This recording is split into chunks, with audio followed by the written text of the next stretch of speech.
喺亞馬遜上高有落廣告嘅大家，其實有冇諗過一個問題，就係如果有一日有一個人或者一部機器，佢不停重複咁樣去點擊我哋嘅廣告，咁個後果會係點呢？我會唔會蝕好多錢呢？需要俾好多廣告費呢？咁其實喺好耐之前，我啱啱喺亞馬遜上高賣嘢同落廣告嘅時候，都會有同一個疑問同埋疑慮，因為本身亞馬遜嗰啲 PPC 就咁貴，如果假設有一啲競爭對手去惡意咁樣去點擊我嘅廣告，日日不停咁去點，咁我真係多錢都唔夠俾嘅喎。但其實實情原來咧，就係亞馬遜廣告呢個系統入邊咧，本身咧就已經有幫我哋去截擊同埋篩選一啲無效嘅廣告活動嘅。如果大家想更加清楚了解，其實好簡單，你只需要去你自己嗰個 Amazon Ad 個賬戶裏邊，你去 menu 嗰度，然之後你就去呢個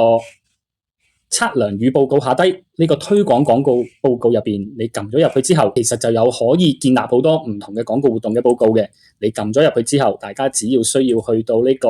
總流量和無效流量嗰度撳入去，跟住你就撳一個掣，你個 report 就可以 run 到出嚟。然之後大家就可以下載落嚟睇下，到底你個廣告活動裏邊有幾多廣告係無效嘅廣告。如果大家想更加深入再了解清楚啲到底係咩回事，其實可以睇埋說明呢度。大家撳咗入去之後咧，你就可以見到其實佢本身亞馬遜廣告呢度已經有個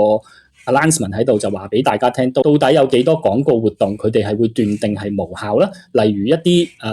非人為嘅流量啦，即係唔係真實買家，唔係人去點擊啦，亦即係機器或者軟件去點擊你嘅廣告啦，又或者有啲詐騙或者甚至乎非法行為、惡意嘅行為去點擊你嘅廣告等等，亞馬遜嘅系統亦都會識別到，然之後篩選咗出嚟。所以其實大家喺你哋個亞馬遜廣告賬號裏邊見到嘅所有數據，其實都係真實流量嘅數據嚟嘅，所以大家就唔需要再嘥時間去擔心到底會唔會俾競爭對手惡意點擊啊，又或者啲無聊人重複不停反覆去點擊自己嘅廣告而需要賠好多廣告費。大家可以慳翻啲時間嚟真正研究一下，到底點樣可以提升自己嘅廣告質量啦，提升自己 listing 嘅質量啦，同埋提升每一個點擊嘅價值。